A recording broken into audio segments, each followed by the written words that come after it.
ॐ शुक्लाम्बरधरं विष्णुं शशिवर्णं चतुर्भुजं प्रसन्नवदनं ध्याये सर्वविघ्नोपशान्तये। ओम श्री कृष्ण परब्रह्मणे नमः। श्रीमद्भगवद्गीता अध अष्टमोऽध्यायः 28వ శ్లోకం।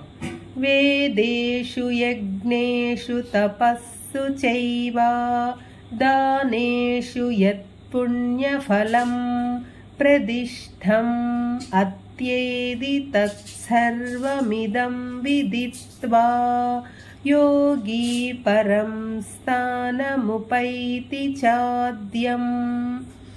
ఎప్పుడైతే సాధకుడు ఉత్తరాయణము శుక్లపక్షం గురించి చక్కగా తెలుసుకుని ఆ మార్గాలలో ప్రయాణం చేస్తూ ముక్తి కోసం ప్రయత్నం చేస్తుంటాడో అటువంటి యోగికి వేదములలో శాస్త్రములలో చెప్పబడిన యజ్ఞ యాగములు వ్రతములు పూజలు దానములు తపస్సులు వాటి వలన కలిగే పుణ్యఫలములు వీటితో ఎటువంటి సంబంధం కానీ వాటి పట్ల ఎటువంటి ఆసక్తి ఉండదు।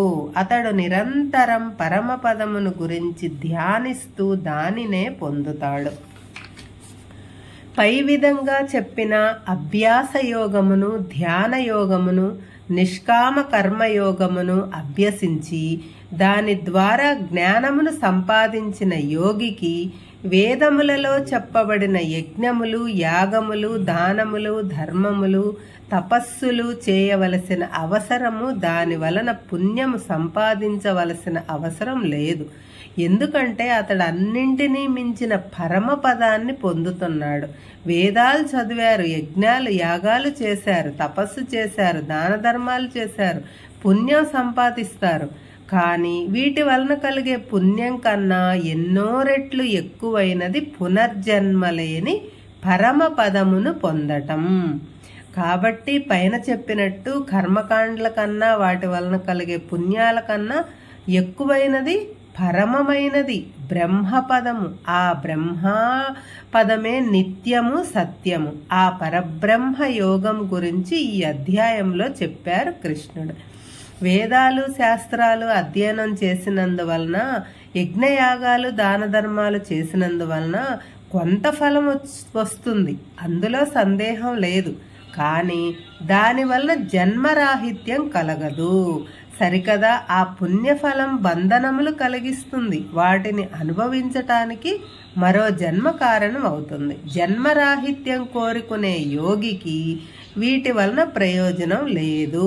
బ్రహ్మజ్ఞానంతో కలిగిన పుణ్యంతో పోలిస్తే వీటి వలన కలిగిన పుణ్యం చాలా చిన్నది।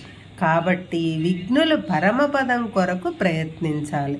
అందరూ వేదాలు శాస్త్రాలు చదవలేకపోవచ్చు, వాటిలో ఉన్న జ్ఞానాన్ని తెలుసుకోలేకపోవచ్చు, యజ్ఞయాగాదులు దాన ధర్మాలు చేసే శక్తి లేకపోవచ్చు।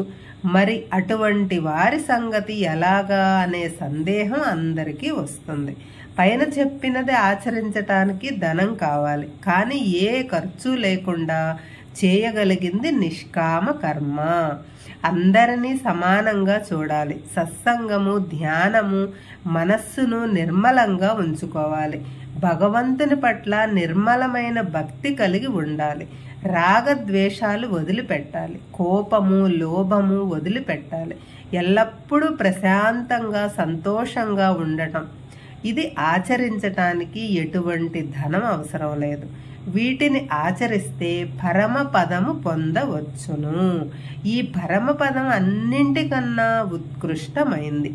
దీనికి కావలసింది కేవలం భక్తి శ్రద్ధ నిరంతర అభ్యాసం।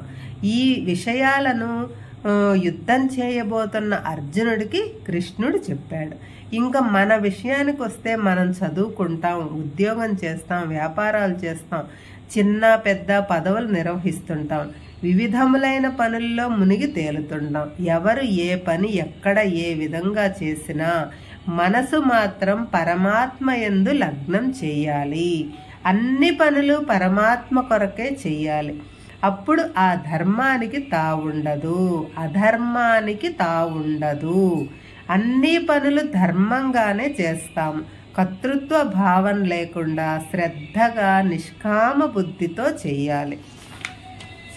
ఏ ఫలితం వచ్చినా భగవతార్పణం చేస్తాము. మనసు నిష్కల్మషంగా ఉంచుకుంటాము.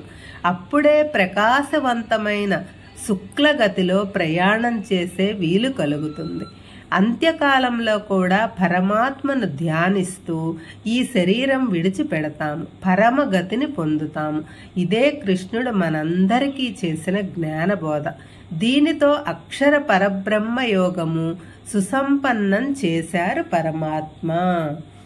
ఓం తత్సదితి శ్రీమద్భగవద్గీతాసు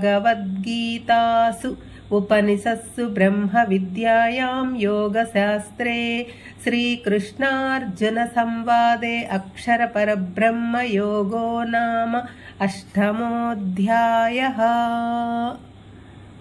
ఓం తత్సత్. ఓం తత్సత్. ఓం తత్సత్. హరే కృష్ణ.